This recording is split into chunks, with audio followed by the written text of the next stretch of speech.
Pernah ngerasain gak? Kalian punya mimpi besar dan kalian bisa ngebayangin, gue bakal sukses tahun ini, beli mobil merek A, beli rumah di daerah B, dan semuanya terlihat nyata. Tapi pas harus beneran mulai kerja, badan kalian malah berhenti.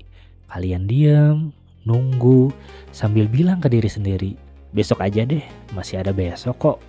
Tapi ketika besok datang, harinya jalan persis kayak kemarin, gak ada action. Dan yang paling nyebelin, di malam harinya kalian merasa menyesal. Kalian tahu kalian bisa lebih dari ini. Tapi entah kenapa kalian gak bisa bikin diri kalian sendiri buat gerak pada hari itu. Dan ternyata kalian tidak sendirian. Ada banyak orang seperti kalian, punya ambisi besar, penuh ide, namun terjebak di tempat yang sama. Ternyata itu bukan karena kalian malas, tapi apa yang sebenarnya sedang terjadi di dalam kepala kalian. Inilah alasan dibalik orang yang ambisius tapi pemalas.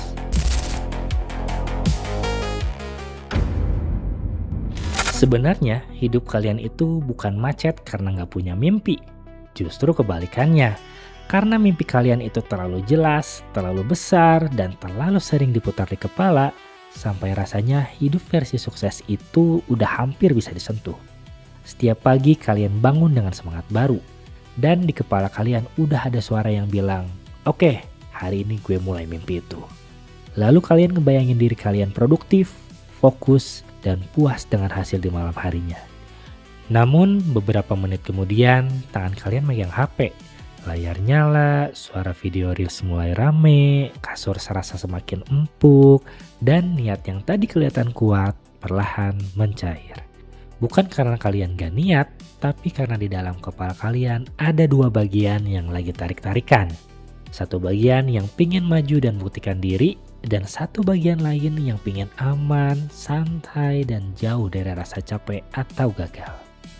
Masalahnya, bagian yang pingin nyaman ini suaranya halus, masuk akal, dan kelihatannya peduli.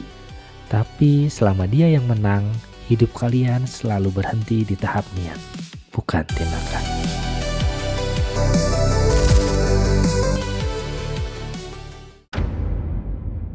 So, kenapa menunda terasa masuk akal?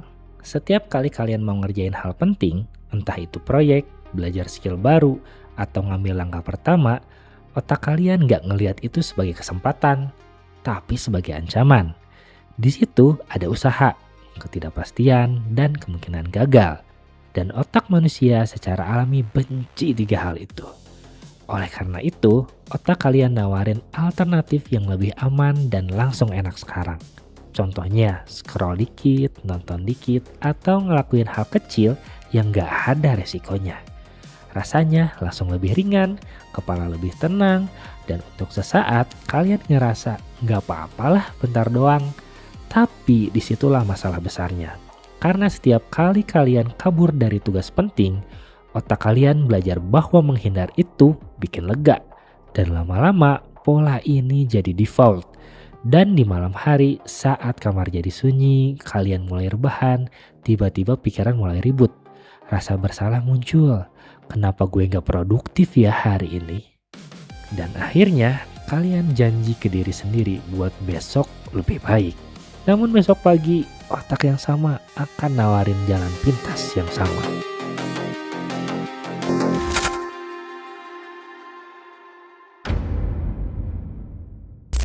Di titik ini penting buat kalian ngerti satu hal yang agak nyebelin tapi jujur. Kalian gak akan pernah ngerasa siap. Kalian gak akan bangun pagi dengan semangat meledak-ledak buat ngerjain hal sulit, karena otak manusia emang gak bekerja kayak gitu. Namun kabar baiknya, kalian gak perlu nunggu siap, kalian cuma perlu mulai. Dan kalian harus mulai dengan satu ekspektasi penting. Hasil pertama kalian bakal jelek. Serius, alasan kenapa kalian gak memulai adalah kalian pingin hasil sempurna di langkah pertama. Padahal semua orang yang sekarang kelihatan jago itu dulunya juga ngeluarin karya jelek yang gak pernah mereka pamerin. Tulisan pertama bakal berantakan, ide pertama bakal canggung, usaha pertama bakal setengah-setengah, dan itu normal. Tapi justru disitulah kuncinya, Karena yang bikin orang maju bukan kualitas awal, tapi keberanian buat ngelakuin sesuatu meski tahu hasilnya belum bagus. Jadi, solusinya bukan nunggu motivasi, tapi bikin aturan kecil buat diri sendiri. Kerja 15 menit meski nggak mood, nulis satu paragraf meski cringe, dan jauhkan diri kalian dari distraksi kecil seperti HP ataupun tab yang nggak penting di browser kalian. Karena setiap kalian bergerak di tengah rasa malas dan ragu, otak kalian pelan-pelan belajar satu hal yang penting. Ternyata rasa gak nyaman ini gak bikin mati. Ternyata kalian masih bisa bernapas, masih bisa mikir, dan masih bisa lanjut satu langkah lagi. Dan dari situ kalian mulai sadar bahwa kalian bisa jalan tanpa harus nunggu perasaan sempurna, tanpa harus nunggu percaya diri penuh, tanpa harus nunggu hari yang tepat. Yang kalian tunggu selama ini bukan motivasi, tapi bukti. Dan bukti cuma muncul kalau kalian mau mulai walaupun berantakan.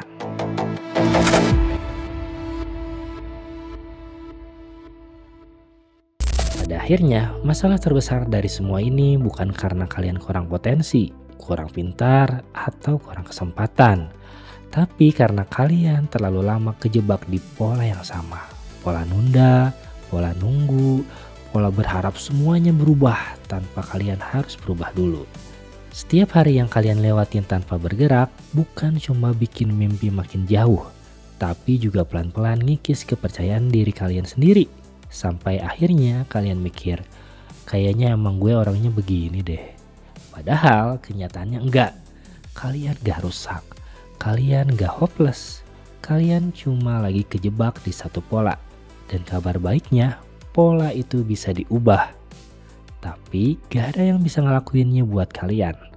Gak ada yang bakal datang nyelamatin kalian dari diri kalian sendiri. Kalian satu-satunya orang yang bisa mutusin buat berhenti muter di lingkaran yang sama. Dan iya, prosesnya gak bakal gampang, gak bakal nyaman, dan gak bakal instan. Tapi di seberang rasa gak nyaman itu, ada versi diri kalian yang selama ini cuma jadi bayangan di kepala. Versi yang gak cuma mikir, gak cuma ngerencanain, gak cuma bermimpi, tapi versi yang beneran jalan. So, tutup video ini setelah selesai dan langsung lakuin satu hal yang bikin kalian maju. Sekarang juga.